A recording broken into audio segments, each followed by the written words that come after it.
Assalomu alaykum hurmatli obunachilar. Mana bugun biz chitir Yakkasaroy filialiga keldik. Bugun xudo xolasa bu yerdagi menudagi ovqatlarga bir baho berib o'tamiz. Mana ko'rishingiz mumkin, shipovnik, kompot, o'rik sharbati tabiiy mahsulotligi bor ekan. Bemalol kelib tanovvur qilishingiz mumkin. Birinchi navbatda bularning fermentli ovqati somsaga baho beramiz.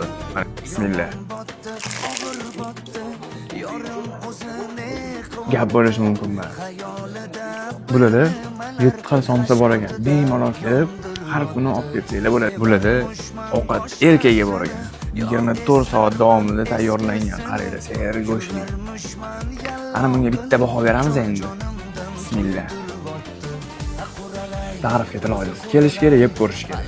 Hurmatli obunachilar, maqtashga til ojiz. Bu yerda xilma-xil ovqatlar bor, turli xil ovqatlari ko'p. Kelish kerak, tanovvur qilish kerak, bahramand bo'lish kerak.